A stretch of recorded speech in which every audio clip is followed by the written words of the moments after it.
Baerbock, the President of the 80th session of the General Assembly. Thanks a lot, and good afternoon to all of you. It's my sincere privilege to be with you here today.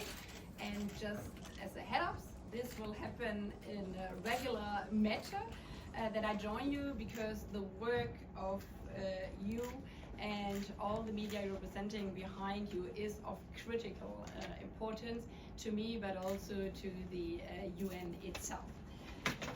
Because you are helping to hold our organization accountable, raising the tough issues and telling the stories to the 8 billion people globally who count on us to deliver, and who do we serve.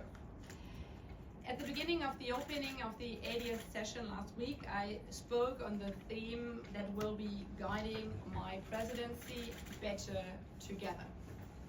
This theme reflects the reality that no single nation, regardless of its size, might, or wealth, can confront the challenges that we face all alone. We have to work together, better together. This organization was born in the moment of deep fracture, perhaps one of the darkest in human history. But it brought us the UN Charter. To this day, it is the North Star that guides our work and reminds us of what we want to accomplish together. But 80 years is a long time, almost double than my lifetime. And in these 80 years, it has changed a lot. The world has changed a lot. This is why, for me, it is now time to reflect and rebuild, to adapt and evolve for United Nations that will carry us through the next 8 decades. To show 8 billion people why this organization still matters. And to respond to the desperate calls for peace in Gaza, Ukraine, Sudan, and Haiti. To make meaningful action on collective challenges such as climate change, inequality, and rapid technology advance.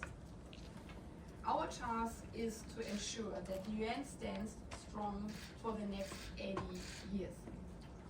The processes this year must be our focus. That includes advancing the UNGA80 reform agenda, ensuring that the UN becomes more effective and can deliver on its promises. It includes guiding the selection of the next Secretary General, the face and voice of this organization. And it includes building on the Pact for the Future and ensuring its implementation. We need to regain momentum on the SDGs. This house was created for dialogue and diplomacy, and yes, for debate, to sort out our differences peacefully together. Next week's general debate, with an estimated 150 heads of states and government in attendance, is an opportunity to demonstrate exactly this. And I will use every opportunity to underscore the importance of this moment in history, to reaffirm our commitments to the UN Charter and the principles that it represents. The high-level week events to follow are also key opportunities. We have the United Nations 80th anniversary, which is a chance to reflect upon the achievements and role of the UN and to re-embrace the principles of the Charter, our life insurance. We have the high-level international conference for the peaceful settlement of the question of Palestine and the implementation of the two-state solutions. This is a chance to address reality that the Israeli-Palestinian conflict cannot be resolved by endless war, continued occupation, and terror. The only way to ensure that both Israelis and Palestinians can live in lasting peace, security, and dignity is the two-state solution. The high-level meetings marking the 30th anniversaries of both the Fourth World Conference on Women and the World Programme of Action for Youth give us space to reflect on 3 decades of progress and, yes, setbacks, and to chart a path forward for equal rights for everyone. The high-level meeting on non-communicable diseases and mental health reflects the stark reality that non-infectious diseases are not only a leading cause of mortality, but in many cases entirely preventable and treatable. And the high-level conference to address the crisis facing Rohingya, Muslims and other minorities in Myanmar reflects the General Assembly's intention to support those most vulnerable and to draw attention to conflicts and human rights abuses that are too often forgotten. The high-level meeting to commemorate the International Day for the Total Elimination of Nuclear Weapons, a yearly gathering, regains renewed importance at a time when conflict and tensions are at a high point. So you can see we are not short on challenges or issues, yet we are also not short of engagement with significant attendance expected. What we have to do is turn this engagement into collective action. Yes, we are at a crossroads, a make or break moment. But this is precisely when we have to work harder. Our forebears had the humility and grace to put aside their differences and work together in 1945. We need that same principles conviction today. 8 decades of progress and setbacks, of achievement and failure, of renewal and resolve have brought us here. Now we need the will and the ambition to turn promise into action, commitments into progress, and hope into reality. That is the message I will deliver on Tuesday for the high-level week. And this is the message I will carry throughout the 80th session. I thank you. Okay, wonderful. If we get to know your names and faces, if you could introduce yourself with your name and your news organization. Valeria, please. Thank you so much. Madam President, thank you so much for this press conference on behalf of the United Nations Correspondents Association. It's a real pleasure to see you in another role back to the United Nations. It's Valeria Robecco from Ansan Ushuaia. My question is a general one. So looking at the two very complex wars that are going on, Ukraine and Israel and Gaza in the Middle East, do you see any glimpse of hope for progress of any kind next week during all the off the record meetings and speeches during the other week? Thank you.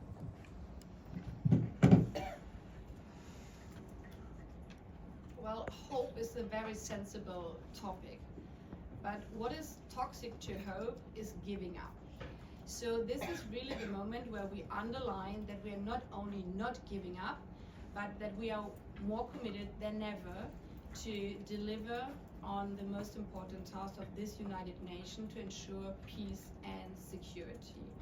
And the GA has set up a strong call for both conflicts in many resolutions, but also lately in the last week, putting up the question of the right to Ukraine for their own sovereign state, again on the agenda of the General Assembly, and also the declaration of New York with regard to the two-state solution and the Gaza situation. So obviously, and I think these are the questions many people ask, so what does paper help?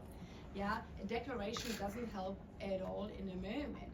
But in this paper is a clear commitment of 142 countries that the latest developments in Gaza are unacceptable, that the humanitarian situation is catastrophic, and that we need instead an immediate, unconditional, permanent ceasefire, rapid, safe and unhindered delivery on humanitarian aid to Palestinians, and an unconditional release of all Israeli hostages.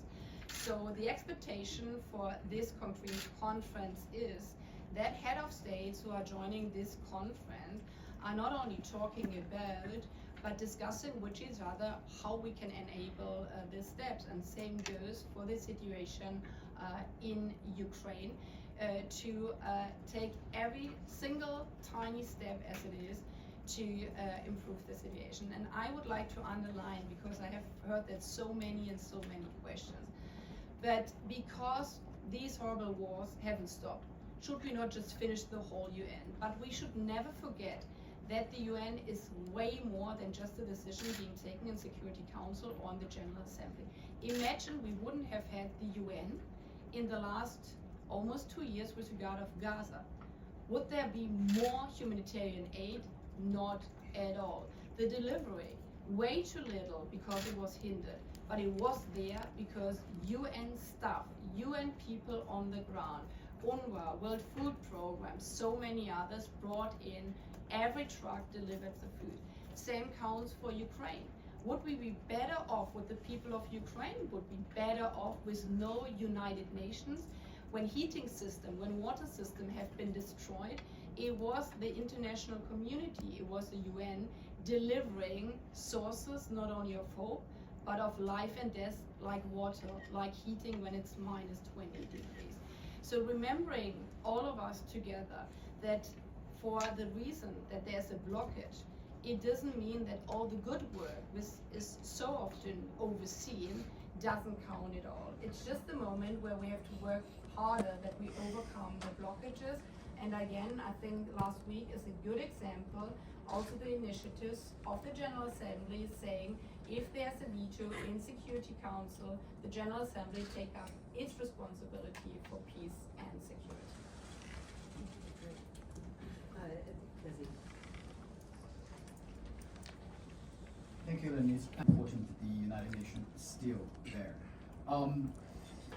For sure, next week you will meet a lot of world leaders. What message are you going to tell them, and what concrete steps do you expect them to make the UN still strong place? For example, contributions, or budget for humanitarian operations. And in that connection, how are you going to work with the SG to push for UNGA80 initiative while maintaining effective of this organization? Thank you. Thank you. Maybe I start with the second part of your question. Better together is a team sport. And the UN is the biggest team in the world we can have. So everybody should ask themselves, and this is why I invited all heads of states in their speeches to ask themselves, what has my country contributed to the world team? What has my country delivered to make the UN a stronger place? And also reflect, as we have so much negative spinning in the world, what has the UN brought to my country? And if you ask that question a bit more from normal people's life, I mean, in every country, big or small, rich or less developed, without the UN, every country would be weaker.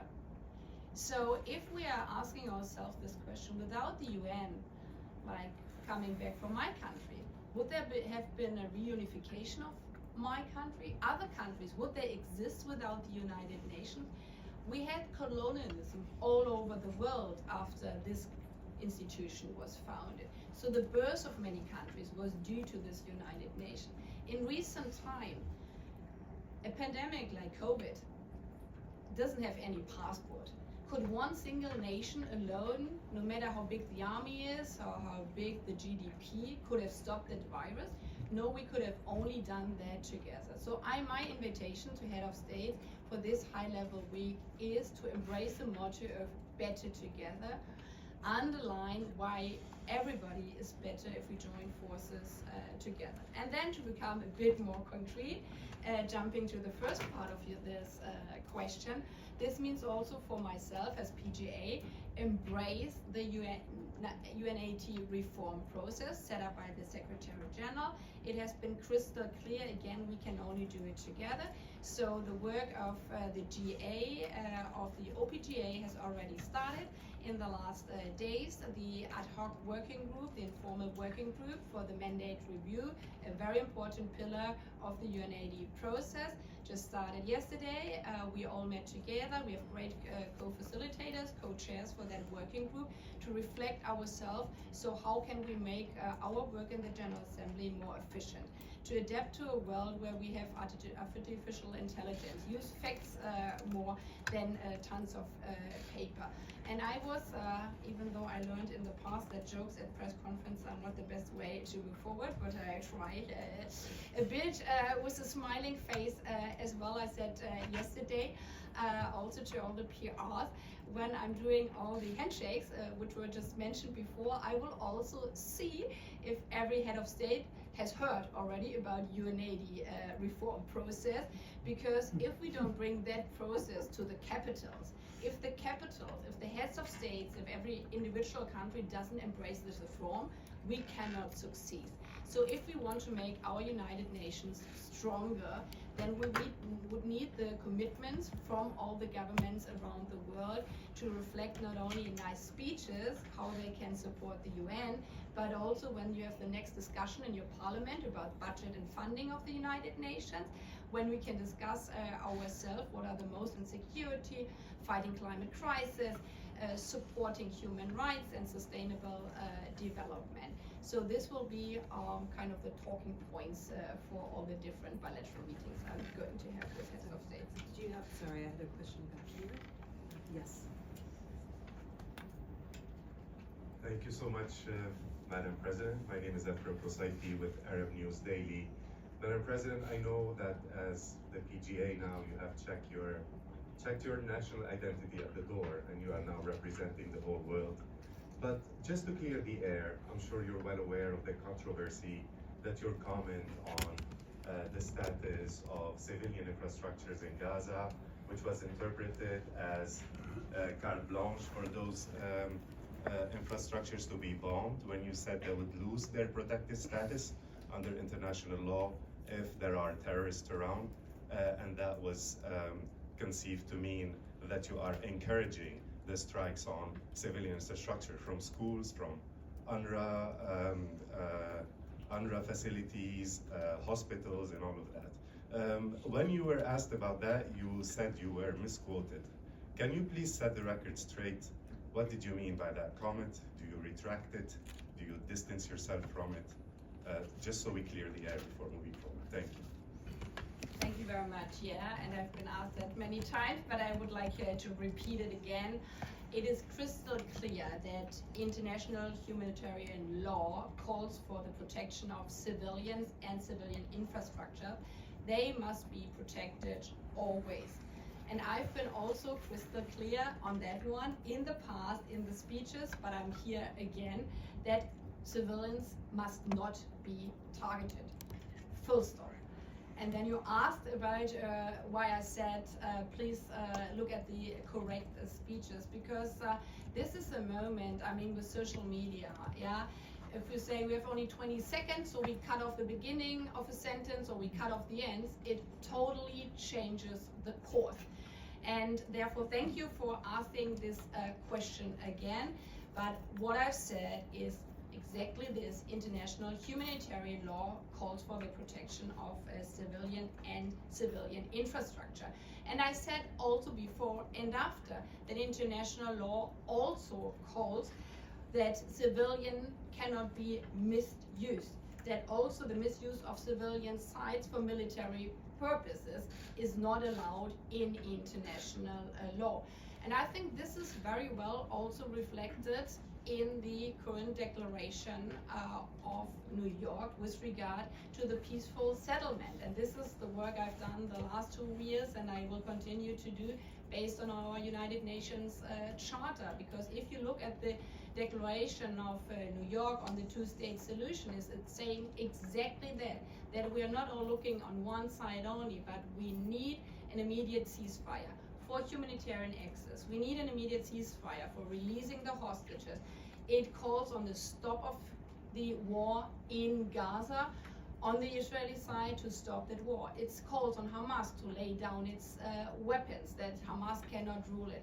And this full picture, that peace can be only delivered if it's peace for all, was something I was standing for in the past, is something I'm standing for right now, at the moment. I will stand for in the future, because this is exactly what our United Nations Charter obliges us to do. A life is a life, no matter where a person has been born. Every life matters the same. So just to be clear, nothing justifies, as the international law says, nothing at all justifies any attack on any civilian infrastructure, no matter what warfare is taking place during in that place, right?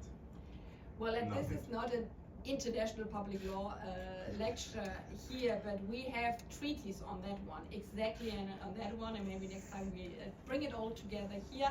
So in international humanitarian law, we have the Geneva Convention. It is very clear that civilians always have to be protected. It's very clear that the misuse of civilian places for military means is also a breach of international law. And all this together, in a nutshell, was what I have been saying in the past.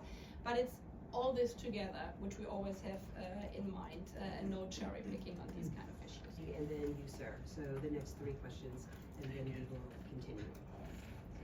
Yes, please. Thank you very much, Madam President. Edith Lederer from the Associated Press, and nice to see you in that chair.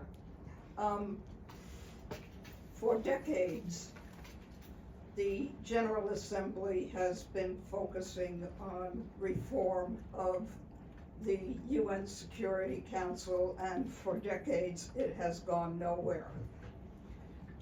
What are your plans to try and move this process forward to even having any kind of a vote or some kind of a real indication of where the divisions are and what might need to be addressed to try and get some action?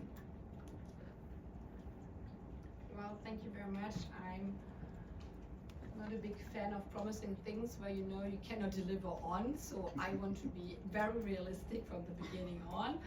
The role of the PGA is limited to 365 days, maybe even 363 days. So the role of the PGA is not to solve all the problems which have been there over decades. And as you have mentioned, the reform of the Security Council is a long-standing topic. Thanks God, there have been many others who worked on that. So step by step, obviously there was not the perfect reform, because it needs agreement from everybody, especially from those in the Security Council and especially from the permanent members. But there have been many smaller steps, and I think we shouldn't underestimate again also the success of the smaller steps. So the question you just raised, if there's a veto, there has been the initiative in the past already. With regard to, then it's been transferred to the General Assembly already a long time ago, but with the new movement of explanation of a veto in the General Assembly, we have seen that on many recent topics, the General Assembly has taken a stand.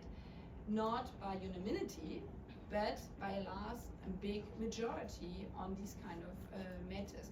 And this process will continue also in the 80th session. We just started with this process last week when we had the vote on exactly what I mentioned before, the situation in Gaza, the two-state solution. This was a vote with regard to the situation that also before the Security Council has been blocked on many resolutions in this regard. And this will continue also in the 80th session. In the different resolutions, we have this ongoing process of the working group, also with regard of the reform of the Security Council, but this goes beside the big reform process of UNGA80, and as I said before, we will focus being very realistic, especially on the tasks where we can and hopefully will deliver, and this is the mandate review process, which our timetable is also very, very ambitious. End of February, we want to deliver on that one. Okay, so you here, and then you, just one question, and then you, and then you. Me? No. Yes, please.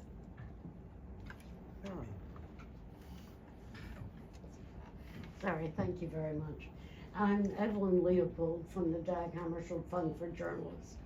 It's an NGO that has been in session since 1961, 1962, and there are contests of people mainly from developing countries to get a seat in it. 3 of them are here from South Africa, from Brazil, from Pakistan, and they all are dying to have an interview with you.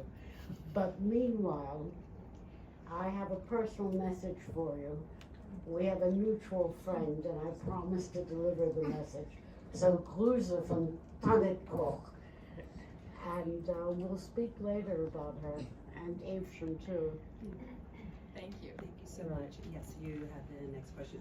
Yes, ma'am. Thank you. Sorry, now the man behind you. Thank you, Madam President. My name is Sinan Tunçdemir from Ruda Media Network, and sincerely thank you for Smiley Face and good luck with 195 countries. I have a question. I wonder what you think about that. What do you think will be the biggest challenge in implementing a vision where the rights of minorities are constantly respected and advocated for within the UN, especially given their lack of direct representation at the UN? For example, there are more than 40 million Kurds. They've been divided by 4 countries, and they don't have a representative at the United Nations. They don't have a seat. I wonder what you think about that. And I have a really quick second question. Can you confirm that the Syrian interim president is coming to UN next week? If yes, don't you think the UN should delist him from the terrorist list, then invite him for a speech? And if you don't think so, don't you think this is a double standard? Thank you very much. Well, maybe again, starting with the second part, there's an ongoing movement of who's coming and who's not coming, and as this is the individual situation and decision of every head of state by him or herself, if she's coming, I cannot confirm or not confirm who personally is coming or not, because there have been, even in the last 24 hours, changes to a yes and a no, and no to yes. So we have to see on Monday, on Tuesday, who is here in town.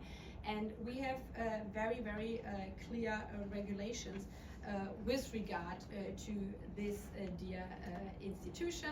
Also on the numbers, so it's a General Assembly to decide who is a permanent member, who is a member. We have observer countries, but it's up to the General Assembly and not the individual decision of the president. So 193 currently I'm representing, and if there are changes by the General Assembly, then obviously also the numbers will change. This doesn't hinder that minority rights are a very important task for this United Nations, because we have, besides the Charter, we have all our other important treaties like the Universal Declaration on Human Rights, also the protection of minority. So this is also the place where every voice is being heard and can be heard, counted also to different minorities, including the Kurds, which have been heard here also at the United Nations. With regard to the question of access to the meetings and the attendance, again, also there the rules are very, very clear, though there's a host country agreement or UN headquarters agreement with legal obligations of the host country. This concerns also the President Abbas issue. There have been many questions there as well. And so it's very, very clear that this is a place which should provide the opportunity to come together and debate, and this is regulated in the UN headquarters agreement. But we have to see who is intending to come and who is not intending to come, and the role is for me to give everybody the chance based on the UN headquarters agreement. Yes, the gentleman in the black shirt. No, Hi, good afternoon, Madam President. Over here. Yes. Quick question on the two-state solution. You talked about the fact that sorry, David Hamilburn, Fox News. You talked about the fact that, yes, it is just a piece of paper, but it is a meaningful piece of paper. My question is, if you can explain the legality of recognizing the state of Palestine, and the reason why I ask is because various UN Security Council resolutions and the Oslo Accords have always stated that the final solution will be negotiated between the two parties. Now, considering that there's no negotiation, it is a sort of a one-sided declaration that there will be a Palestinian state. But what does that actually mean? Can you explain to us what that means legally and what that means going forward? Thank you. I'm sorry because this might be a bit boring for you, because I know how media also work. But I've been sworn in as President of the General Assembly to represent the 193 member states, its decisions and its resolutions. I've not been sworn in as a professor for international law, so this is up to other competent bodies. I might have personal opinions about it and also legal thoughts about it, but the question about how to define a state and the powers, there are many classes and theories about it. The UN General Assembly has been very clear on that question with regard to ending the Israeli-Palestinian conflict, that it cannot be ended peacefully by war, by occupation, by terrorism, but only by peace negotiations, as you cited also Oslo and other records, and that there is a right of the Palestinian people to self-determination and their own state. This has also been very clear. And we are for decades in this kind of situation, and this is why the resolutions underlines that for the moment the most important thing is immediate ceasefire, but it also describes all the other steps with regard to peace negotiations and also towards the establishment of the Palestinian state. So this is what this resolution represents. This is what I'm representing here. And if we can deliver on it or not, this is in the hands of the member states of the United Nations. I thank you all so much. I am so sorry. We actually have to make way Can for the German media ask the questions? I think that we actually have to go on to our next meeting, and I think Steph needs to start the noon briefing. The German media can't ask the German PGA a question. Online questions, please. I'm so sorry. I know that there is great interest. This will not be the only opportunity that you will have to speak with her. And I am so sorry that we have to take our leave, but thank you all so much for your questions. Steph makes us wait, so he can wait for 5 minutes. He can wait for 5 minutes. So sorry. But the PGA's committee are actually already running behind. Thank you. Wow, that is impressive. How can you employ a spokesperson who doesn't know the journalists?